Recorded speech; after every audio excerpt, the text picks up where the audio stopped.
Welcome back to Following Noah on a Stormlight podcast. This week is episode 120, and we are finishing part 3 of Rhythm of War. We have one science chapter to talk about, and then we close the part with a rather fast-paced action sequence. Paul, how are you? I'm doing great. I'm excited for our 12th episode. I'm sorry. I'm not going to stop. I'm spoiler it now. I'm not going to stop until the 13th because I have 130 episodes because I have no idea how to say that. Whenever I ask you how you are from now on, I'll just mute for like 10 seconds and then I'll go on to Elliot. Until I'm past that part. Exactly. Yeah, sounds good. Elliot, how are you? I'm quite good. I'm quite well. I think we've reached the point in a Sanderson book where I look back and I realize just how much ground we've covered, because it's quite a lot at this point. And it's one of those things that it's gone quickly and it's gone slowly at the same time. Like, we've covered a lot of ground and it's taken us a while to get there. But at the same time, it's like, wow, we're 800 pages into this story already. That's kind of crazy. Yeah, I agree. Do you guys have 2 words for episode 120? Elliot. I do have 2 words. You're going to have to pardon my French. They are storming harmony. Swearing on the podcast. I know, dangerous. Oh no. We're going to get that a little explicit, marker that they put on. Demonetized even before we have 1,000 subscribers. Paul? My 2 words are much more family friendly. I have octave and speech. All right. Let's use these 4 words and finish part 3 of Rhythm of War.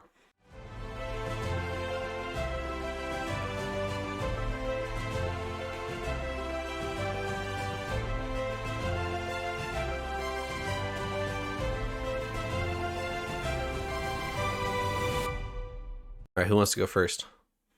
Me, because I have a name on our cup this week that I am excited to share. And so I'm going to steal the spotlight here, or really hand off the spotlight to Conduit 23. Thank you so much, Conduit 23. I didn't write the full name. I believe it was Matt Conduit 23 was the username I saw. But I abbreviated that to Conduit 23. So thank you so much for your support as a surgeon, saving lives. And so very, very grateful. And so, cheers. Thank you. On a very classy wine glass, no less. Look at that. Yes, exactly. Filled with water. And yes, I broke out the fine china for Conduit 23. We're very thankful for your support. I will go ahead and go into my words, though, and explain that as well. I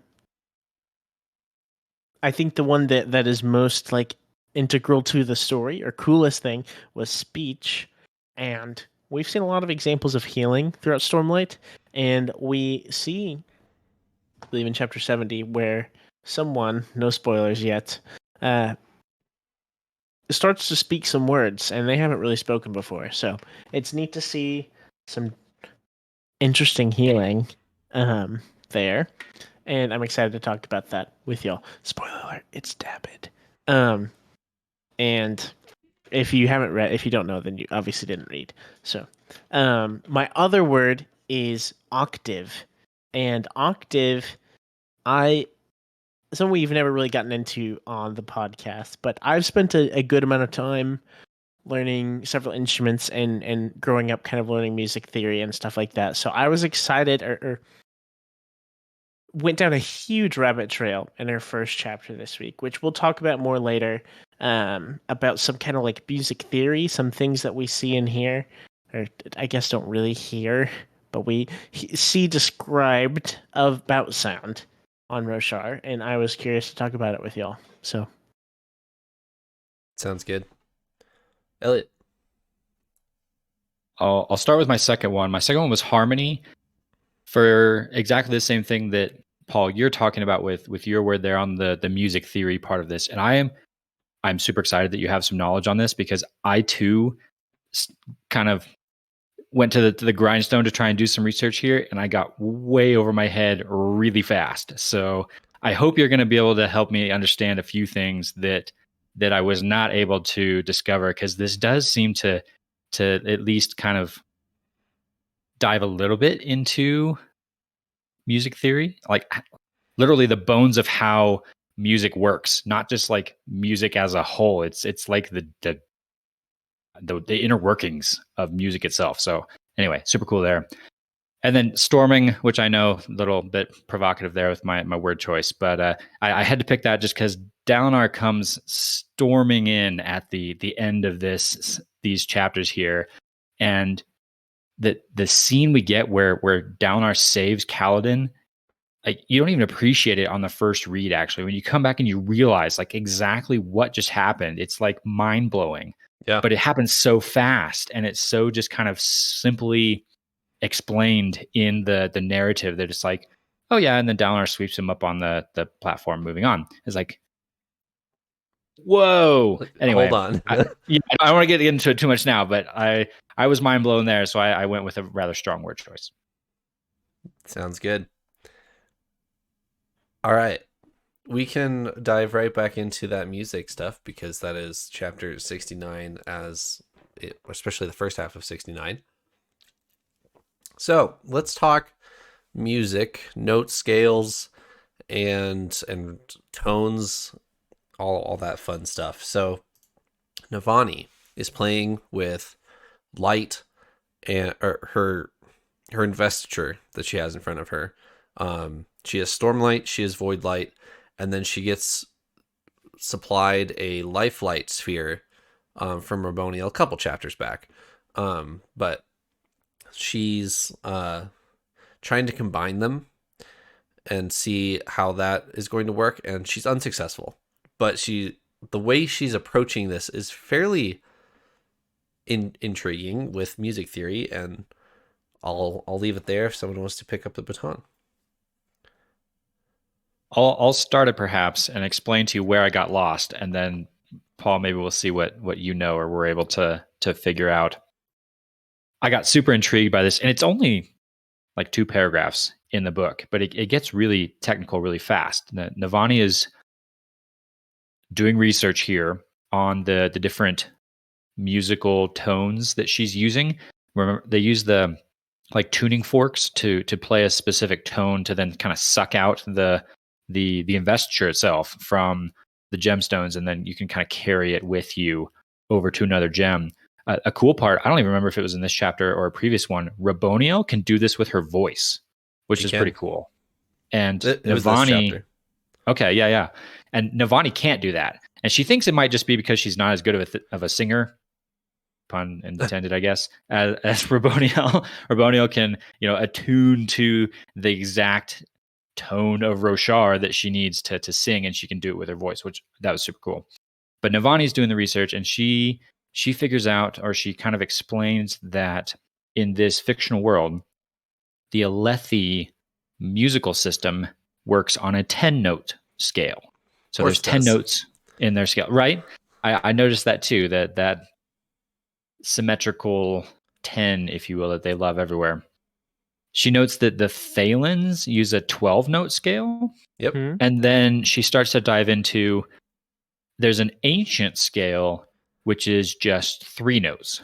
And that's where she starts to get into, those are like the 3 ancient pure tones of Roshar that associate with our 3 different lights that we have. And I started doing some research on this because I like, 10 notes, 12 notes. Well, like the basic 3rd grade level knowledge I have of piano, like how many notes do I know? Well, my little bit of research and talking with my ex-music major wife told me that our system of music has 12 notes in it, in our scale that we have, which I was actually expecting it to have 8 notes because I knew of an octave, if you're going to go up an octave. So I thought it was going to be 8 notes. But then I was quickly informed that no, there's 12 once you count all the half steps that are in there. I have a little bit of a theory on why Navani's 2 notes that she tries to play don't work with combining the 2 lights. So she plays the the tone for the Void Light and the tone for the Stormlight, and then she tries to get them combined. I think she's missing something, and that plays into this music theory. But that's as far as I got with my music theory research, and it got very confusing really fast with a lot of Italian words that I did not understand. So I'm going to stop there and see if Paul, if you know any more than that. Yeah, well, okay, so the big things that you noticed were what I noticed, but I noticed it in the wrong way. And I went back and did some research and was like, hold on, okay, I was wrong. Cuz I was like, okay, a 10 or a 12 note scale. And at first I was like, is that like fathomable in the world that we know? Because I was thinking of the octave. I was thinking of an 8 note scale, but you're right. I looked and it says that the like I guess the Western or like common scale is like there are 12 notes once you count the sharp notes, the half step notes and everything.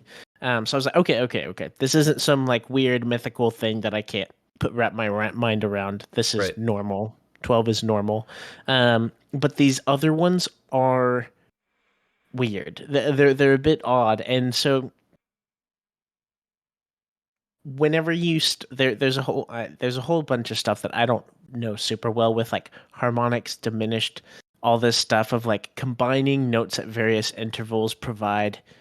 You've probably heard of like major and minor keys. You know that like major keys go up a half step, so it sounds happier, and minor does the opposite.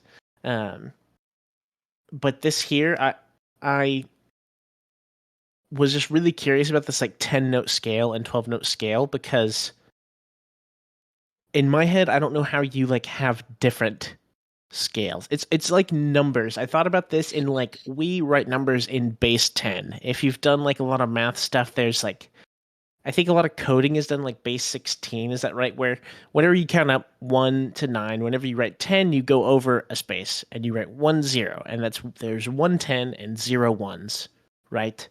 And then you have the hundreds place, thousands place, etc. If you can write numbers in a different base, where if you're writing in base 8, you go up to 7, and then once you're at 8, you have a 1 and a 0, which is there's 1 8 and 0 ones, etc. And so you could do this with any number realistically, but I thought about it in like I can't fully imagine like what a musical progression would sound like without the notes that I know on Earth, right? Right. The normal progression of notes that are on Earth. And there's kind of a reason we have half steps.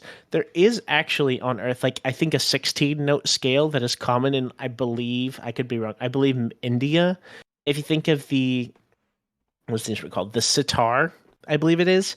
It has like 16th or 8th note measurements, not like a half step. It may be quarter. I could be wrong. Don't quote me on that. But it's different, and like there are different intervals in which you can play. Which, in my mind, it would just sound out of tune. Because if you're off a bit from one of those notes, it just sounds sour. It doesn't sound right. So I just thought about this a lot. I wrote a super long thing that was going to go in the live reactions channel. I was like, this is too long. I have to talk about it on the podcast, and also needed to double check and make sure I was right, or not just completely wrong on things. But my initial thought was a 12-note scale can't exist on Earth, and then I realized we do have that. I don't know what to think about 3 or 10. I'm kind of just not worrying about it too much. But one other thing I wanted to mention on a different note, of this scenario is actually like music with physics in this tuning fork. I don't so Elliot kind of mentioned this. I didn't remember exactly what tuning forks were for. I knew it was something that that people used, and it sounds like they use it to like draw out Stormlight. Was that right? Essentially. Yep. And it made me think of natural frequencies, which is something I was surprised I kind of remembered from like high school physics. This is the last time I've looked at physics, which was years ago now. And how I pulled up a definition because, well, kind of part of a definition because I didn't remember for sure. And in summary, it says some objects tend to vibrate at all objects have a natural frequency or set of frequencies at which they like tend to vibrate and produce a pure tone. Or it's kind of complicated, but basically if there's a specific note of sound played, like a tone sound, a particular object would like vibrate because of it, or be like, I guess, energized because of it. Yeah. A lot of physics stuff there that I don't fully understand. But natural frequencies is a thing, and so I thought maybe we're seeing kind of implementation of like natural frequencies on Roshar, and like these specific tones are kind of matching the natural frequencies of, I would guess, different individual spheres, and pulling Stormlight out to kind of like energize them, I guess. But basically, that was the comparison I drew, and that maybe natural frequencies will become a larger scale thing because of, we know that there are these pure tones of Roshar, which we've heard mentioned too. And so, no idea. Maybe if you match this tone of Roshar, maybe it's gonna erupt. I don't know, earthquakes. No telling. I have no idea. Shatter some But- planes. Ooh. Oh, that's the one. That's the one. Yeah, I don't know where this could go, and also I don't know how important it is to go down this rabbit trail because it felt deep to me to become applicable. But I ran with this for a ways. I was like, what is going on here? Because I think music theory, stuff like that, is really fascinating and cool. So yeah, that's the end of my spiel here on it. So You just said felt deep to me to be applicable. Does that mean like you felt too far down the rabbit hole to be like applicable here? Is that what you meant? kind of sort of like, I don't know if someone reading this is supposed to think, oh yes, like maybe the natural frequencies in our Earth's physics are going to come into an application here to cause some big event or actually lead to something monumental, or maybe it's just like a little hint or a nod of like, oh, this is neat, like we can see that there are natural frequencies on Roshar, or this like little piece of music theory that's like, ooh, that's interesting, like how would that work, like how would that sound, we can kind of theorize about it. My understanding was that it's something like neat to theorize about it, like what we're doing now, like talk about it. But I don't see this becoming a major point of like, oh, we need to find a way to project the natural tone of Roshar to, I don't know, beat odium. Like I didn't imagine it becoming a major actual point that's going to affect our story, but just kind of like an interesting nod. You'd mentioned that Brandon Sanderson does a lot of research with stuff. You mentioned a lot of like, was it pilots and stuff with like G-force, a lot of research on like, can someone actually do this, or am I just writing craziness, and trying to make things a little more pseudo like realistic. I mean, this is a fantasy story, but like more like tangibly realistic.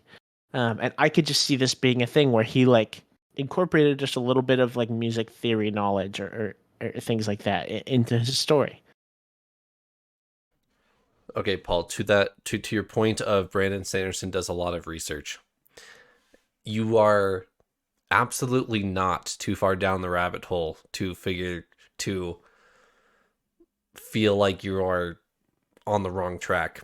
That is 100% Brandon Sanderson's staple. He will like delve into research on some random thing for weeks, days, weeks, whatever, and then he'll change one aspect of it, like, okay, but what if that worked with this? And then that's how he creates a magic system. So we have just received pretty much the blueprints of how he came up with Stormlight and investiture and how it works on Roshar specifically. So going back to your note scale thing, the three note scale that Navani discovers here, mathematically that's not too far fetched. I think the 10 note Alethi scale is actually harder to figure out, but 3 notes is, 12 is divisible by 3. So you could argue that 12 is pretty easy actually to 3 is pretty easy to comprehend on our 12 note base that we have. You just, divide it by 4, and that's each of your tones. I don't know if that's exactly what he's going for here, but that's how I interpret it. If you guys interpreted it differently, go ahead. But So what I had to question myself about was, and this is probably a music theory thing that makes sense, and I just don't know it. But like, so whenever you think of a scale, right? Like we have an octave. Whenever you go up one octave on a piano, on any instrument, whenever you go up one octave, the marking point of that is the frequency that note makes is like effectively twice as fat, like twice as short. halved or doubled, right? Yes. It is the frequency that note makes of sound waves is halved or doubled whether you're going up or down. Right. So my thought is if you have like effectively a 3-note octave, if you will, octave is 8. So if you have a 3-note, I don't know, whatever you want to call it, triplets, whatever you want to call it. Is it still like halved at that point? And so does that mean it's like your notes are really spaced out, or do pitches go up really like abnormally fast? Like, are you still going up 3 half steps on a piano per se, and the frequency is halved? Because I feel like that can't exist in the same world, right? So it's just like, I guess, a different style of writing music rather than what I would think of as a scale is a writing style. I'm honestly working through this as I'm saying it because I'm not sure. And so my thought was like, is that possible to like write something or have sound that doubles its frequency going up 3 half steps or 10 half steps instead of 12? Like, how does that work? That's where I was like, is this actually fathomable? I stopped for a second to think about that. And then I think it's just like, it's different. They probably just skip a bunch of notes. They just, if it's a 3-note scale, they're just using what, like A, D, and G or something like that, Something like that. And etc. So it's more like limited, I guess. Anyways, I think that ends my music theory talk. It's been for a while, but it is cool that I get to jump down this rabbit hole. And you're like, yeah, this is Brendan Sanderson. You can do that. You can hop down any hole that you can find. Exactly. I think your natural frequency idea is brilliant. And I cannot believe I did not think of that as I was going about this, because you are absolutely right. That is a great way to think about this, as these tones, these 3 tones could be explained as the natural frequency of the 3 lights that we have, and they respond, they react to that specific frequency because that's part of like their structure, if you will. So that's that's my headcanon for sure. That's probably the real canon, actually. Other thing, which this is going very large scale, Paso Shard. Are there 16 shards of Adonalsium? There are. Like I said, the Indian scale that I mentioned, like with the sitar, has 16 notes. So maybe he was taking maybe each of them have their own tone, and he was pulling from another music system that we have that's just really uncommon on Earth, But that's we don't have to take that further. But that made me think about it. If like each of these 3 on Roshar has a tone, why don't the other ones have a tone? So here's my theory for you, Paul. You have to tell me what you think of this. So Navani, she figures out these 3 pure tones, and she uses the one associated with Void Light to pull Void Light out of a gem. Then she uses the one associated with Stormlight to pull Stormlight out of the gem, and she's trying to like cross the beams of light. She's trying to get them to mix, and they don't. They just kind of oil and water. They stay apart from each other, and they don't mix at all. In my short research on music theory, I learned, or I read at least, that in order to make a chord, you need at least 3 notes. And 2 notes does not make a chord, 3 does. And so the word that I picked for this episode was harmony, because the definition of harmony is multiple notes played at the same time to produce things like chords. And so I wonder if what Navani is missing is the full chord. She has the two notes that will pull the light out, but she needs a third one to complete her chord to get them to mix. And so it's just a matter of what is that note? What is that other note? And I don't think it's the third tone. I don't think it's the third one associated with Lifelight. There's another note out there somewhere that would make a type of chord that would allow the light to mesh together. She just has to find it. That's my theory. In the what you were saying about this, thinking of this oil and water thing with an emulsifier, right? Mm-hmm. Taking that and applying it to our conversation right now. I have no idea what an emulsifier for sound waves essentially would be. I I was trying to think about it while you were mentioning that. I don't have an idea right now. I'm going to think about that though, and if I can come up with something, I'll definitely like throw it out there. But I don't know what that could be. I see what you mean about it being like a different tone to like get them together kind of thing, but I don't know. In my head that still doesn't quite make sense. So Yeah. I'm not completely there either. I'm not sure quite how that would work, but for somehow if the emulsifier was just a third note that is like the correct one, it has to be the right one to complete the chord. Yeah, on that I just thought of, in my head I was like, okay, so you play a note, a tone to pull out Stormlight. You pull out a tone to pull out Voidlight, a different tone. And you're like, okay, what do I do with it now? I want to get it to connect. I can't get it to connect. And yeah, I guess it would make sense for it to be some kind of like chord. We're playing like the 3 notes at once. Yes. Like kind of draws it together. Or like I had thought of like maybe there's a tone for like gemstones or gems that you can play where they like it makes them pull in light. So maybe you could do that and it will just like absorb or suck in the light. I don't know.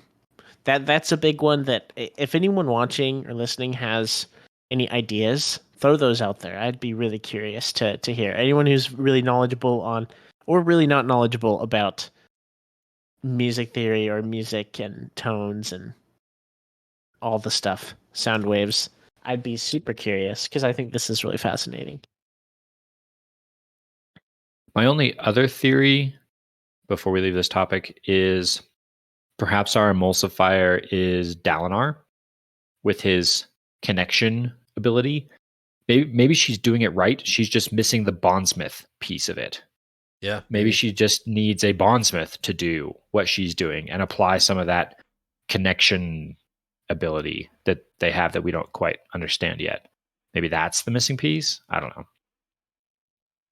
I actually like that because in the same chapter, she's asking the sibling about like what'd you do before, and the sibling's like, well, I just made the light, and my bondsmith could make the light, but I don't know how. Is basically what the sibling says.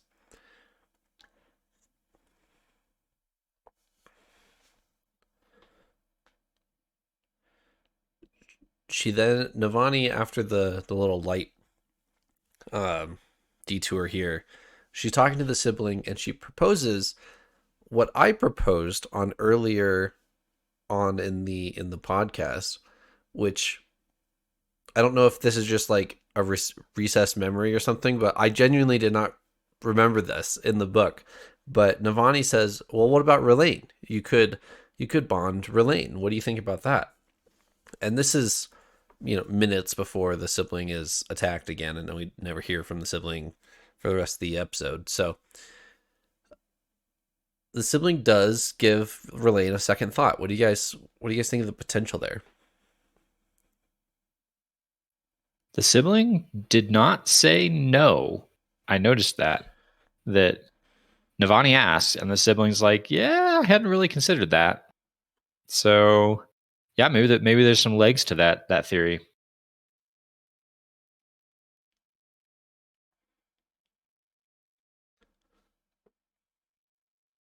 Trying to think, there was another time on the podcast where I was genuinely theorizing on something, and then I didn't mention it because I'm like, wait a minute, does that actually happen or not? I don't remember. But I'm trying to think. There was another time where I did that. I'll think about that for a second. Yeah, I think it'd be super cool if Relaine does become a bondsmith. I don't know, he's always been a pretty cool character. Elliot, a couple episodes ago, you theorized that Renarin had his eyes on Relaine for a different type of bond. Yeah, the thought was Renarin wants more people to bond corrupted, in air quotes, Right. Spren. And he kind of ended a chapter with like, I know exactly who needs to do this. And my theory was that he was thinking of Relaine, just because we know Relaine's been trying to bond a Spren, has been unsuccessful, is a little bit of an outcast, kind of looks at things differently. He seemed to fit perfectly the category of be a Radiant, but do it differently. Right. But I also think he could potentially fit this child of honor and cultivation role of bonding with the sibling and the tower. So definitely some potential there. I like either of those paths, actually, for Relaine.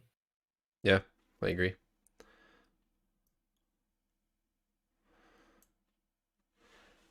At the end of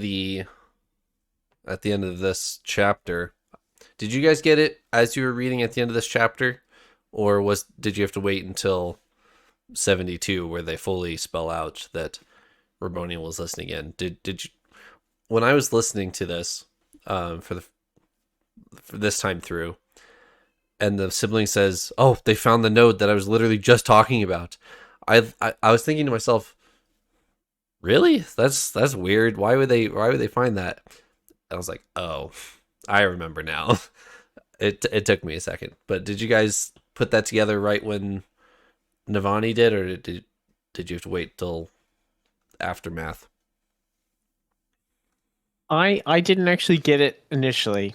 I honestly, reading this book and probably books before, I feel like I've been out of touch a little bit with our not major characters, and whenever it's not something that is directly happening to one of our major like it's something going on in the background. It may be because I'm listening to the audiobook, and oftentimes I'm driving and I retain a lot of what's going on, but like a lot of the maybe highlights, unless I go back and listen to it multiple times. So I didn't pick up on this. I don't know if it's because of me listening to the audiobook or if I was distracted, but whenever there's something really important going on, I tune in really hard, and this probably just slipped through. I didn't pick it up, honestly. I was very suspicious as soon as this happened. Because it's like one paragraph later. The siblings tells Navani, fine, I'll tell you, the other third node is in the bottom of a well in this one place.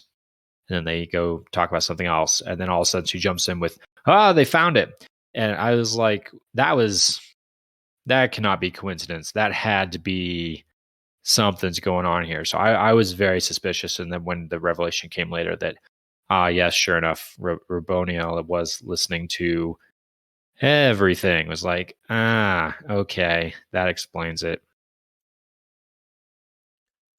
It also dawned on me on a re-listen this time around that she is listening in on the light theory that is on the first half of the episode here. So the sibling and Navani talk back and forth on some light theory, and so Raboniel's picking up on all that as well.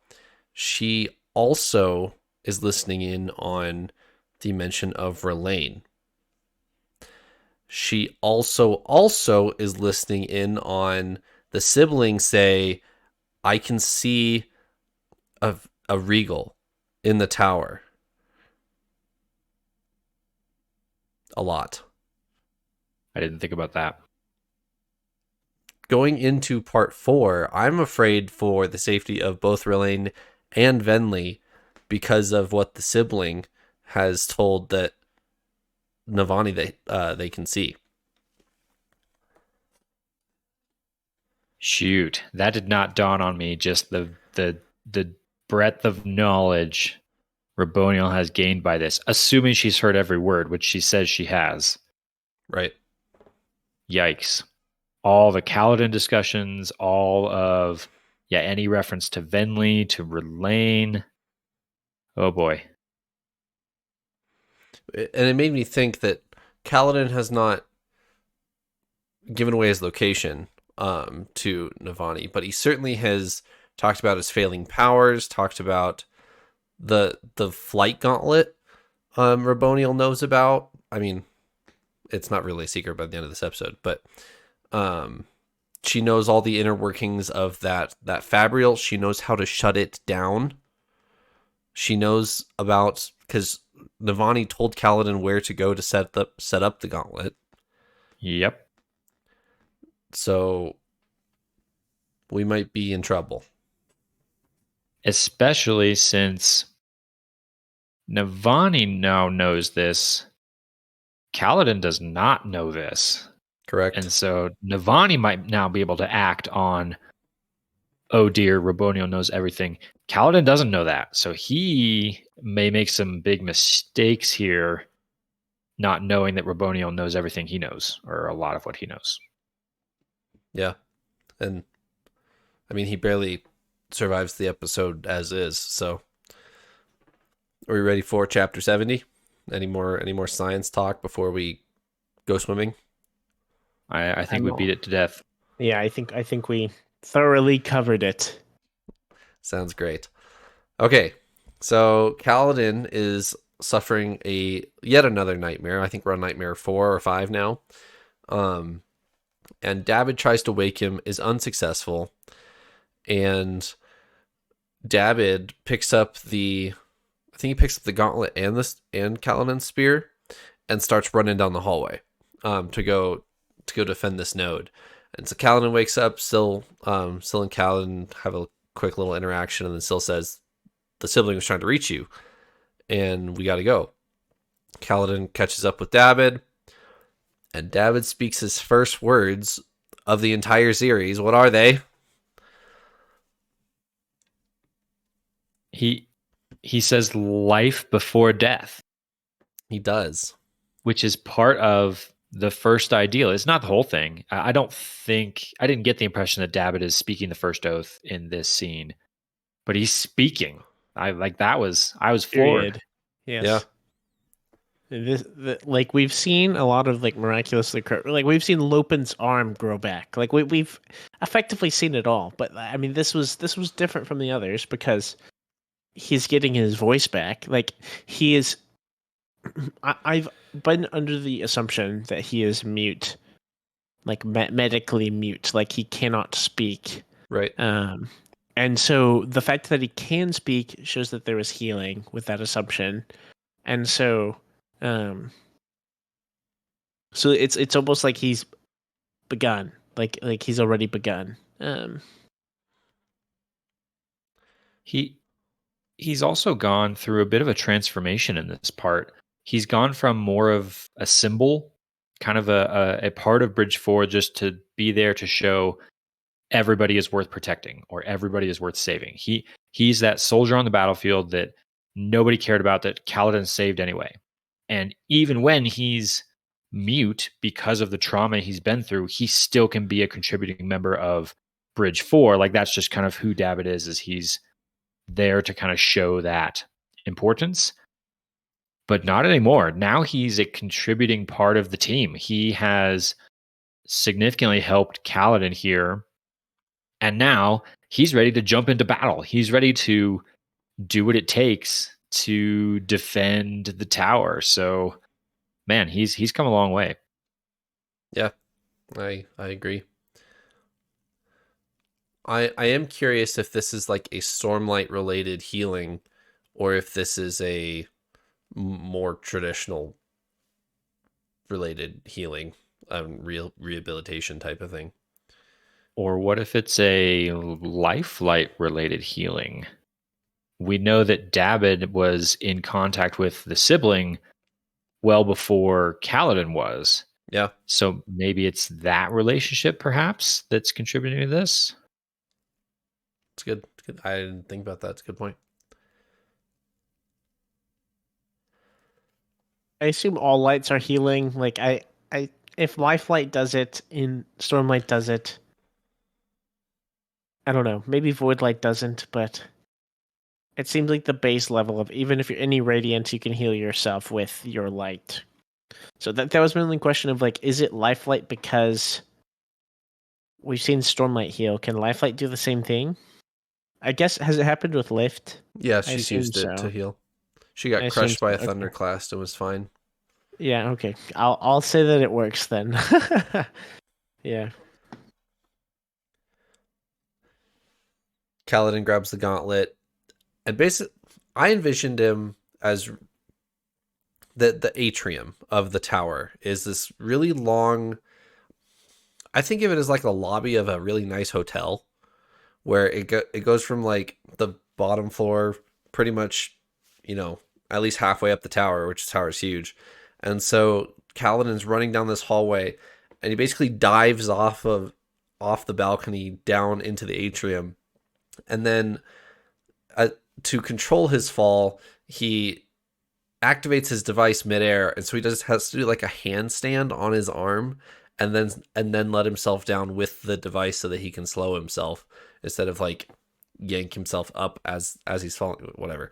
Um, so the physics that Sanderson puts into this gauntlet is kind of fascinating, to be honest. He really does his research on pulling mechanics and what the limitations of this gauntlet are, and what the limitations then on Kaladin during this fight are. So, what do you guys think of this fight? He fights the Pursuer, Leshwi, and Raboniel within like 2 pages. So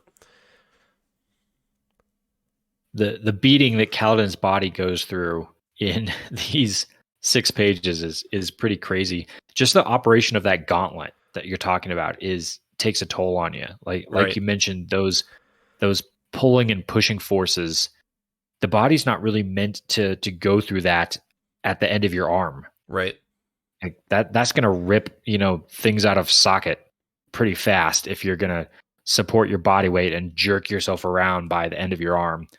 That's I think it's shown us that Kaladin has to heal via Stormlight multiple times after making these maneuvers. It's not natural. yeah, And then on top of that, he has to do battle while trying to do this and fight these pretty powerful opponents in the Pursuer and Leshwi. Leshwi even comments on it. Leshwi's fighting him, and she's like disappointed. She's like, "This is stupid. I don't even want to fight you because you're terrible. This is dumb."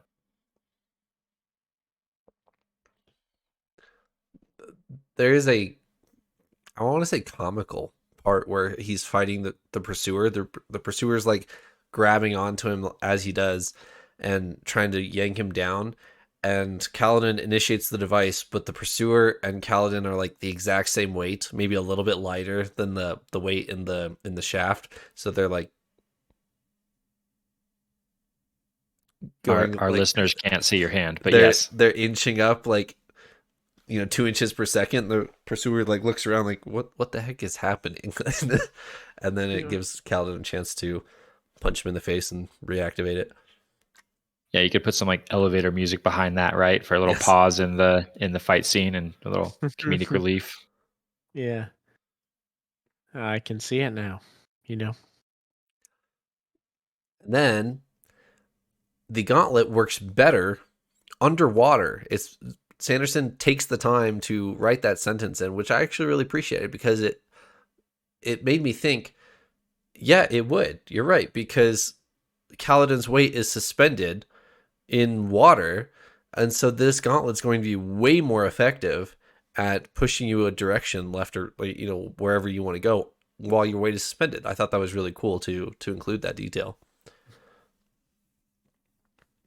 I mean, if you think about it, a device like that basically exists in our world. You can buy little handheld propelling devices that you just hold on to, and it, spins a propeller and pulls you through the water, which is basically exactly what Kaladin has here. So I didn't know that. I want to try you, one. you can buy these little things. They just pull you through the water. That's so cool. I'll never have to swim again. I could just let it do all the work for me, There's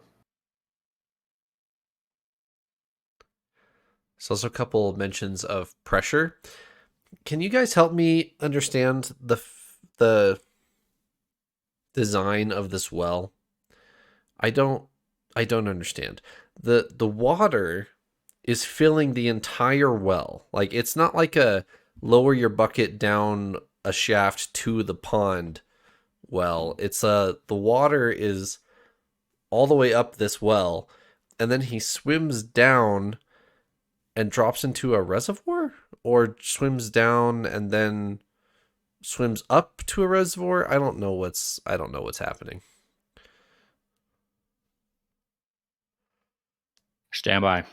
Should we talk about something else while you're doing that? It's about 5 seconds away.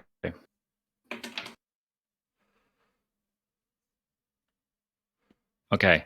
Here's my super scientific diagram that my light is going to destroy. There we go. It looks better now. Yeah.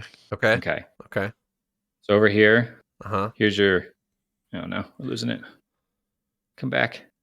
Or pulling your finger away. I think that may have messed it up. There we sort of go. I'll just freeze frame you on the when we could see it. Oh, there we go. Further away works. Here's the well. It's showing up in one part of the tower. Uh-huh. It's just a tunnel. It runs through the ground and it comes up through the ground. The water level is right at the top of that tunnel. As you go down into the tunnel, I apologize for our audio only listeners. This probably isn't going to make any sense. If you go down into the well, you're basically just going through a submerged, flooded tunnel. But then you can travel over, laterally a certain distance. It's probably going to be a couple 100 yards away, and then up into a reservoir. So think of this as like an underground lake. That water level is going to be similar in that reservoir as to the well. It's actually not going to be the same because you have hydraulic pressure that's actually pushing on this. The water level in the well, I think, is actually going to be a bit higher than what's in your reservoir. But something similar-ish to the well level. You're just far enough away that he can come up through the water and into a cavity of space above that, because there's this larger cavity, which is probably at a higher elevation actually than that well was where he entered into the water. Okay. Does that help you? It does. And then also to Stormlightify this, there's a door or a window that Kaladin walks out into the storm, that they could actually just open and refill the reservoir during the high storm. So okay, I understand. The pressure, though, you're absolutely right. It talks about how he's going down into the water, and his ears are starting to hurt because of the pressure that's starting to crush him. I thought of the feeling you get when you're like flying in an airplane, right? And the airplane starts to descend, and you start to feel that pressure in your ears. I think that's what Kaladin is probably feeling. I've never gone like scuba diving, so I don't really know if that's the same feeling underwater, but that's what I thought of. Apparently it is. I know whenever really, really deep divers go crazy far down and come up, I know you have to like hum because of pressure. If like you don't I know if you're coming up at a certain rate from a certain depth, if you don't hum, I think it's like your lungs could like collapse. It's pretty severe. Like, wow. But it's like maintaining the pressure or something. A lot of stuff I don't fully understand, Yeah, but I know that's a thing. There's a name for that. Hold on. The bends? No idea. Is that what it's called? When you're... Anyway. Somebody who knows way more about music theory and water pressure is in the comments below, like blah blah blah blah blah blah blah. Well, actually, and please do. Don't. I'm not discouraging you from explaining it to us. Please do. or hop in our Discord and come chat about it, because I would love to learn more. I agree. And in our story here, Kaladin could just power through all of this with Stormlight, right? Right. It's just like Shalon can drink as much alcohol as she wants because she can just Stormlight. But Kaladin can't breathe in his Stormlight because he's underwater and he can't breathe in. Yeah. And this caught me off guard actually a little bit, because I've started to think about that breathing in Stormlight almost metaphorically. Right. As in, it's something that they just do. Breathing in is just the way they explain it. But I think I've made that assumption incorrectly. No, he literally has to breathe to get the Stormlight in. And when he's underwater, this is a problem. And he has kind of a funny moment of he's running out of oxygen. He's like, oh crap, I've never thought about how to do this before underwater. And so, yeah, interesting question. How do you take in Stormlight underwater? Apparently you can't. Yeah. Or at least Kaladin doesn't know how. Kaladin finds himself in the reservoir, gets up, and then the singers come running down the hallway into the reservoir here to capture him. And his only point of escape is jumping out the window, out into the high storm, and that's where we leave him. Going into 71, this is one of my favorite chapters in Rhythm of War, by the way. 71, because of Dalinar and what he can do here. Dalinar is setting up to spy on Urithiru via the high storm, and he doesn't really even know that he can, what he's going to see. He's never done this before in real time. So he joins the Stormfather in the high storm, and he's basically sailing across Roshar with the Stormfather. Where have we seen this before? Kaladin's done this before. We had that one video where I tried to map out where Kaladin was going across Roshar and like circled some areas on the map of, oh, he's seeing this, and oh, he's seeing this, which that's one of the sections of Way of Kings that I remember very clearly was that chapter. That was Way of Kings, right? Way back then. It was. And Kaladin sees Szeth assassinating a king during the high storm. And so it's one of those things where you kind of just dismiss it as like, this is some weird like fantasy world scene that I don't really care about. But we now know that Kaladin was seeing all that stuff in real time, and Stormfather was just, playing a prank on Kaladin, I guess, at the time. Was Kaladin? I think so. Kaladin wasn't injured from the high storm at the time, was he? Was that when he was passed out, or was that a different time? I don't remember. I don't remember either. Anyway, Dalinar is riding with the Stormfather, and the Stormfather crushes these poor little guys who are on like picking berries or whatever. He crushes them with a boulder, and Dalinar says, "Why are you not sparing them? You have the ability to save their lives. Why are you not doing that?" And what is, the Stormfather says, "I'm a storm. I don't do that." What does Dalinar say?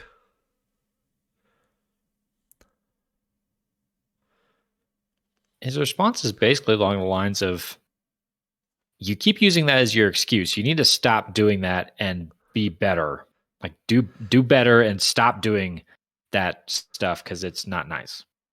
Yeah, he calls him a coward. And the Stormfather is claiming, "Yeah, I'm just a storm. I don't care." And Dalinar says, "No, I'm going to require you to care. You are better than that, and I'm going to require more of you. I don't care what honor sets you up as. You have the ability to save those people. You have the responsibility to save those people." another reason why Dalinar is the best. I think I missed that part when I was reading through this because that's really cool, and I absolutely love that.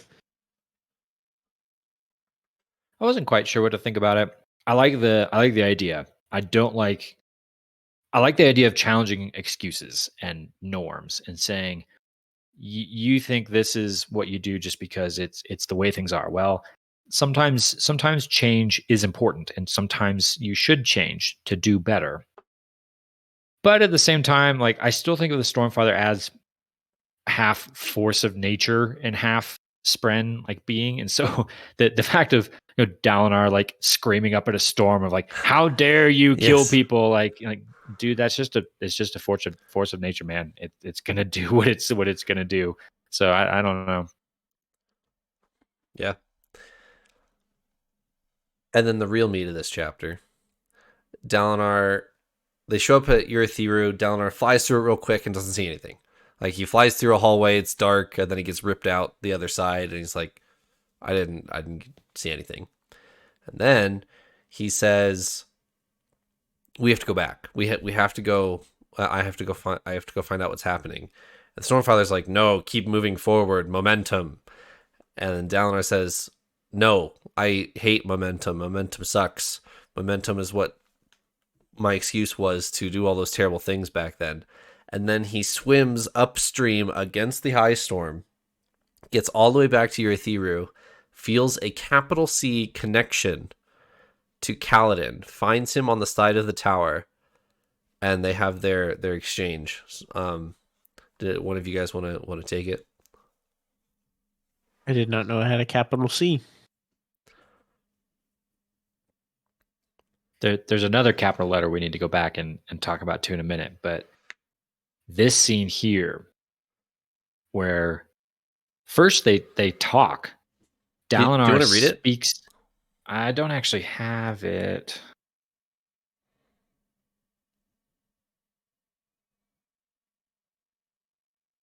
He shocks Kaladin just by saying his name, Kaladin, which I'm actually envisioning this from Kaladin's perspective. It's cool from Dalinar's. It'd be even cooler from Kaladin's perspective. He's hanging on to the outside of the tower. He's almost dead. His body has been through the ringer in the last hour, and he's about to just give up and die. And then all of a sudden, Dalinar's voice just speaks to him out of the storm. It even says, right here, Kaladin shifted, turning his head. I interpret that as like a huge, like, what the heck? And Dalinar just asks him, what has happened? And Kaladin responds with, Singer invasion. Navani captured, the tower on lockdown, other Radiants are all unconscious. I will find help, Dalinar responds. Life before death. And Kaladin tries to respond, but then he falls.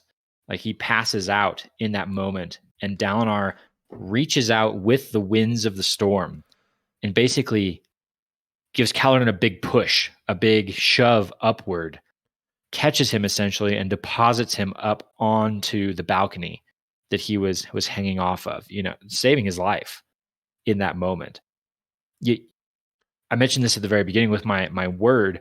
I kind of read past this at first. Not that I missed it. It's just you're kind of in the moment like, whoa, that was cool.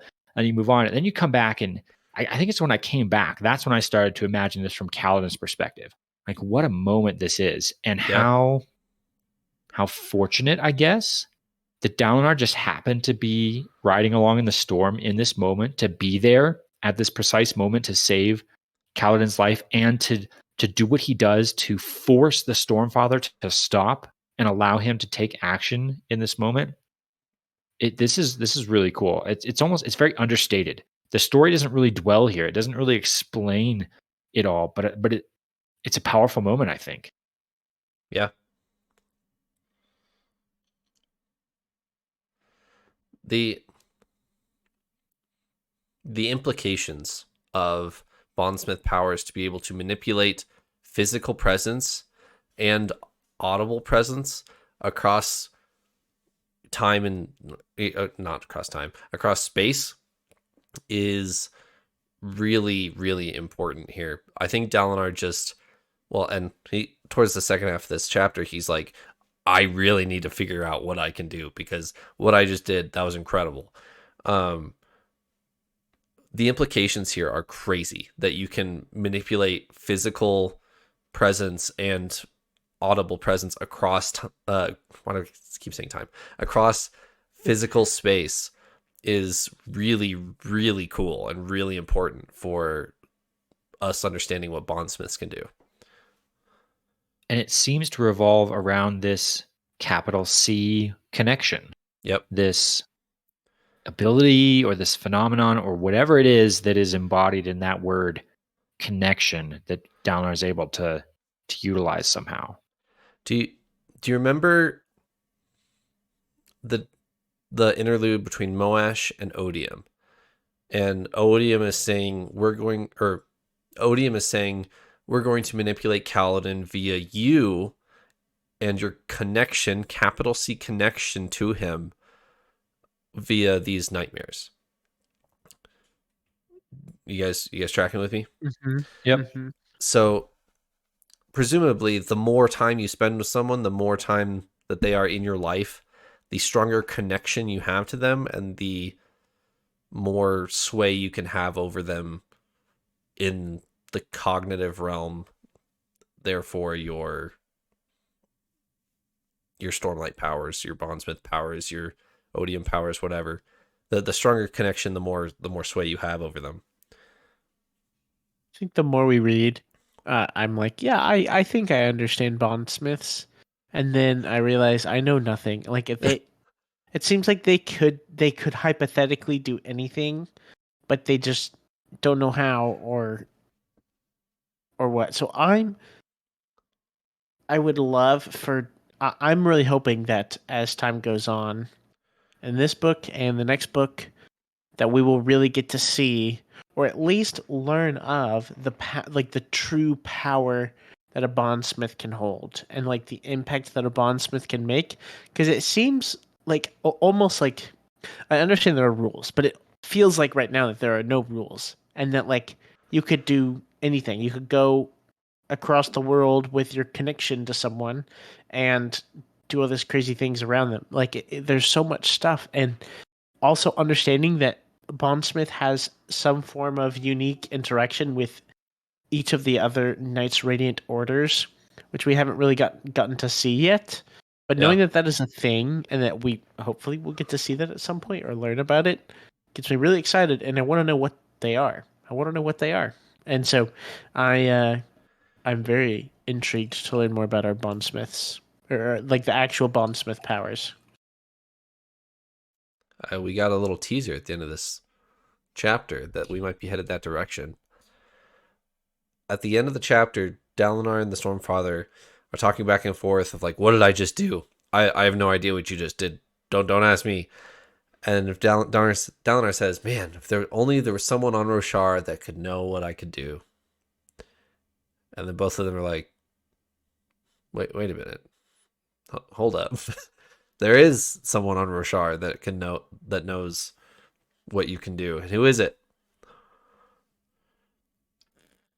A herald. Is it Ishar? Ishar, the god priest, the ruler of Tukar, who has an army that is fighting the Voidbringers, the singers, the listeners.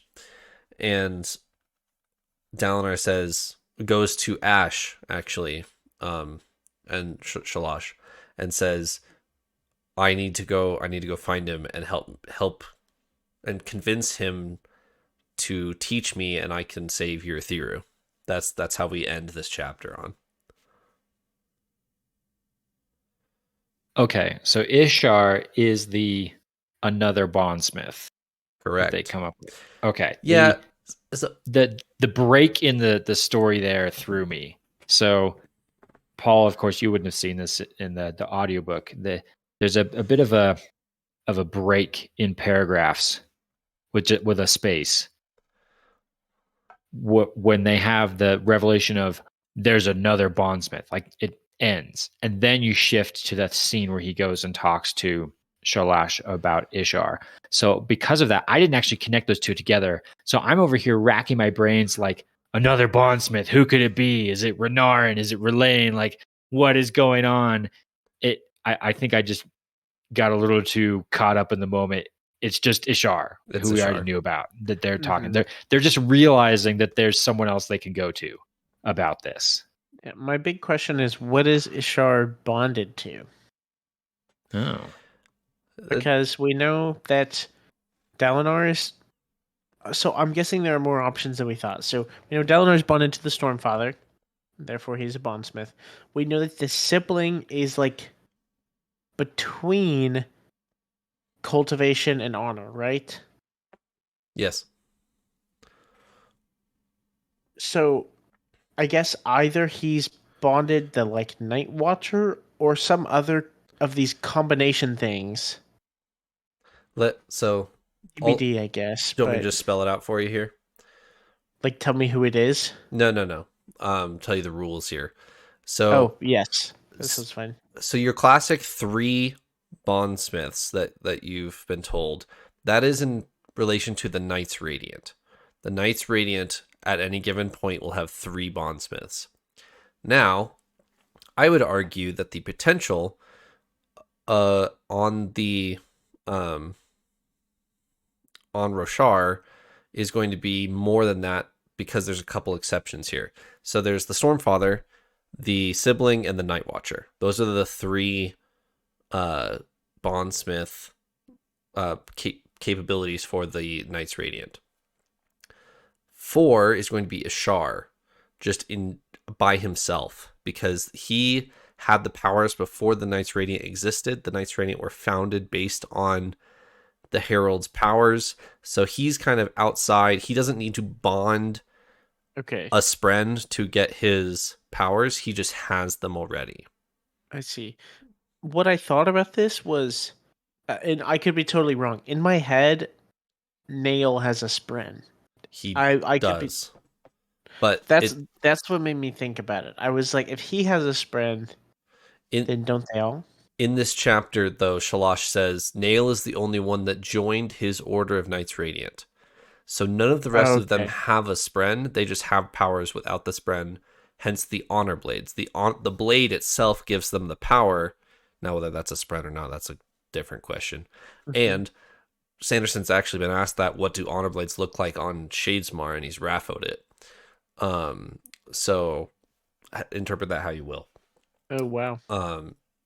But yes, the Heralds get their powers from the blade itself, not from a Spren. Does that make sense? Yes. Yeah. That makes total sense, and that makes way more sense in my head because I was trying to figure out like what the heck have we been missing? Like, is he And- like Odium? Like, I know Odium doesn't have one, but like, am I missing something? So that makes way more sense. Yeah. And you guys confused all of our...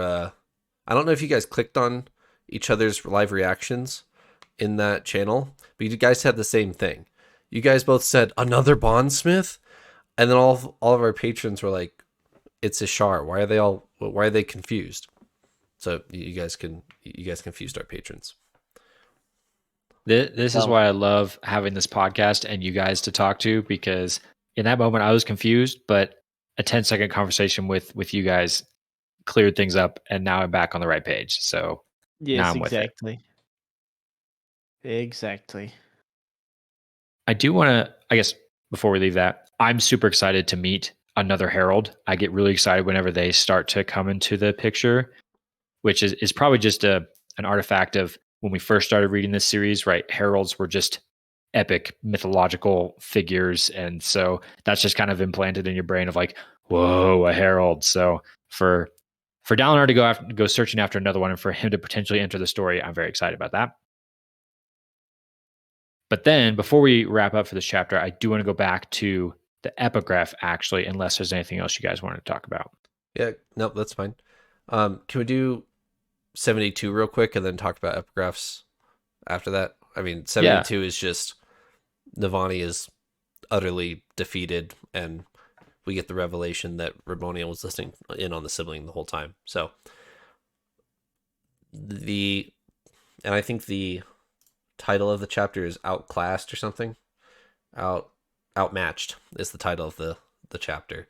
And it's just Navani is completely humiliated and upset and defeated. Riboniel has outmatched her. And then tells her to get back to work, by the way. Is Navani going to keep working with Riboniel after this? Probably not. Are we going to hear from the sibling after this? We have one node left. The sibling cannot talk to Navani without being listened in on. Are we going to hear from the sibling after this? I think so. I think the sibling is going to finally give way in some capacity. You think Riboniel is going to succeed and fully flip the tower? Is that what you meant? Is that what you meant by good give way? I'm on the fence. Like I don't know what the outcome will be, but we will most definitely hear from the sibling. I think the sibling may be pushed to like kind of threat or life and death kind of thing, or being flipped like Bond Relaine. Okay. But I don't.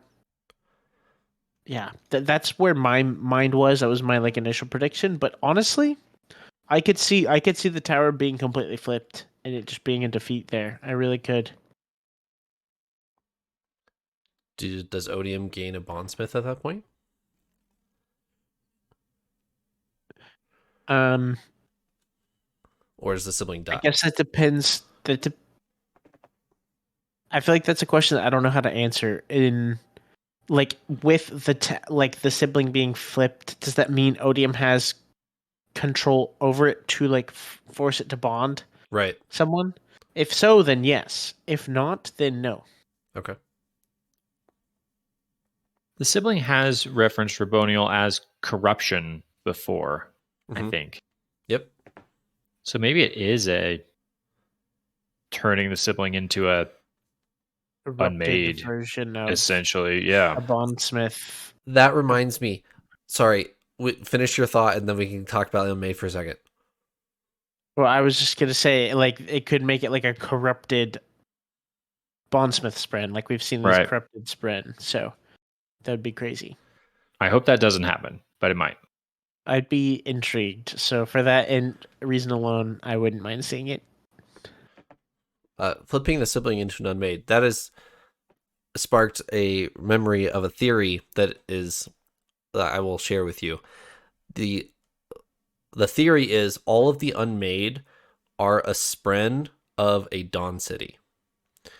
And like it's the spren of Kolinar, it's the spren of Thalen City, it's the spren of the Shattered Plains. Like anywhere there is an Oathgate, anywhere there's a Dawn City, it has a spren, and it's been corrupted, and it has been turned into an unmade. And the sibling is the last one standing. That's why Riboniel's here. That's the theory. That's an interesting one. That definitely puts a different sort of frame or flavor on the discussion about Unmade, I think. I need to understand more about the origins of the Unmade, yeah, for sure. Yeah. To dive into that. Like when did they enter the picture? Are they truly, we associate them directly with Odium. Yeah. At least I am at this point. I am as well. But diving more into that of like what are their origins exactly? Did Odium create them? Did Odium corrupt them from more of a pure spren of the cities sort of a thing? Or did they come with Odium from wherever Odium came from? Those are all questions or answers I think we'd need to try and verify that theory. But I like that one. That's a good one. I think the only clue we have for that right now is what's her face tells Shallan in Oathbringer, that she tells her that, or Shallan accuses her of being of Odium, and she says, "No, I was made and then I was unmade by Odium." So that's I guess that's the only clue of origin we have. Okay, we can talk about your epigraph. Do you want me to read them? Yeah, that would be good actually, because these are from the Rhythm of War, and I was really hoping we get something definitive here at the end that would tell us a little more context about what is the Rhythm of War that we're apparently getting quotes from, and we don't really get an answer. I have a theory that I think we're going to stick with, but I was hoping for more. Maybe you should read them. So this is 69 through 72 epigraphs. I leave you now to your own company. Opposites. Opposites of sound. Sound has no opposite. It's merely overlapped vibration. The same sound, but sound has meaning. This sound does, at least. These sounds. The voices of gods. Voices of lights. Voice of lights. If I speak for the lights, then I must express their desires. If light is investiture, and all investiture is deity, and deity has intent, then light must have intent. Intent matters. Intent is king. You cannot do what I attempt by accident. You must mean it. This seems a much greater law than we've ever before understood. Every time I said intent there, Paul, I was capitalized. And that was the other word that I was mentioning. We have connection and associated with our bondsmith that's capitalized. Now we have another word here, intent. And I read this and I was actually second guessing myself, because I was wondering, is this the first time we've been introduced to this word, or did we see this before? I honestly can't remember, but I think this is the first time we're seeing it, intent. I don't know if I know the answer to that. But I will not. I will Rafa you, because I don't remember if we get explanation of this before the end of the book. If we get to the end of the book and this is still unanswered, I will answer it. I'm definitely intrigued by it. This is the first time it's caught my eye. It may have slipped past us a few times. Sanderson's apparently very good at that. The number of times people have chimed in the Discord and been like, well, actually, back in Way of Kings, chapter 11, you were told this. And I go back and flip to it. It's like, oh my gosh, we absolutely were. So I'm sure this was probably mentioned at some point before, and we completely missed it. But this was the first time my attention was brought to it. So now I'm intrigued into digging into what does intent mean, and why is it important to the lights that we've been studying. Yeah. That was it. That was all I wanted to visit there. Anything else before we close the episode and go into part 4? My Just only one thing thing is how we have gotten now so many capitalized words that I'm really struggling to think of how it's all going to piece together. I feel like when we started, things were on a small scale, right? And then as we got more like into Words of Radiance, I'd say our scope grew, but it was all this ambiguous. Ooh, how is this going to connect? How is this going to connect? And then I feel like we kind of zoomed in. We got some answers or some kind of resolution on some things in like Oathbringer, I would say. And now I feel like we're being given a lot of stuff that I'm like, what? How is intent going to work into this? How is the Ghost Blood's going to work into this? How is, I forgot their Murray's. Oh, we've learned so much about him, and I don't know how he's going to really work into all this. I don't know how I don't know how connection's going to work into this. Our bond, there's so much stuff that I'm like, how? I feel like we have our hands full. Where is this going to go? And so I'm really intrigued because I trust that Brandon has a plan right now for these things. So I'm really excited to see where it goes. He has moved me from being like, there's no way we can do all of this, to I trust he will. He'll bring this stuff back, or we'll see some implications of it at some point. So I'm just excited to see it now. Me too. I do got to chime in real fast before we end the episode. We are at the end of a part. We're at the end of part 3 here. So I did do a little bit of looking back to try and piece together a theme for this part, or, something I could try and pull from this section that I thought was what the story was trying to tell us, or kind of what I took away from it. And I'll go fast because I know we're going quite long with this chapter. Too much science talk at the beginning. the theme though, the theme for part 3 of Rhythm of War that I came to was discovery. And I have to go back actually to some of the early chapters, some of the first like 4 chapters of this part. Was that the very first flashbacks we got? Was at the beginning of this part? Yes. It was those flashbacks where we really started to dive into this idea of discovery with both Venli and Eshonai. Discovery was a motive that drove both of them in the past. Eshonai is this explorer. She's just off to try and discover new lands and new cultures, and she comes across humans, and she's just curious. She wants to learn. She wants to discover. Venli is also driven by discovery, just in a different way. She's driven by this more scholarly discovery of, I want to learn about achieving the power of the past, or maybe even in just more naive ways of I want to learn about what our people are capable of. You know, that type of motive and drive to learn more is really key to both of them, both of those sisters. And then that theme of discovery translates directly to Navani's journey throughout this part. She's been spending this entire part, the last 300 pages, trying to discover what she can about light, about investiture. And she's learned a bunch and we've learned a bunch. I think we've gotten a lot of answers in a lot of sections where they've sat down and actually dissected, okay, what is going on here? What are the in-world physics that are happening? So we've had lots of fun science-y type discussions about that discovery. Dalinar's been discovering a little bit, maybe not quite nearly as much, but like we just talked about in this episode, he's starting to discover a little bit about maybe what he's capable of, which we've gotten hints at. Maybe that's quite a bit more than we thought he was capable of in the beginning. So he definitely ties into that as well. The only part that I couldn't quite tie into discovery, which I actually feel bad about, is Kaladin. I don't know that Kaladin was necessarily going on an arc of discovery in this part, which I don't want to leave him out because Kaladin was actually a fairly big spotlight in this part where he wasn't before. We've had the spotlight off of Kaladin for quite a while, and he actually came to the forefront in this chapter, and we really kind of walked in his shoes for quite a bit.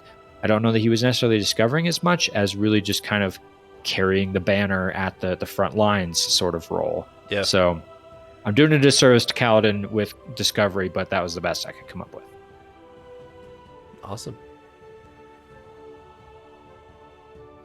All right. Into part 4 of Rhythm of War. Thanks for joining me so far, and we can continue reading our interludes and 73 and 74 next week. Until next time. Sayonara.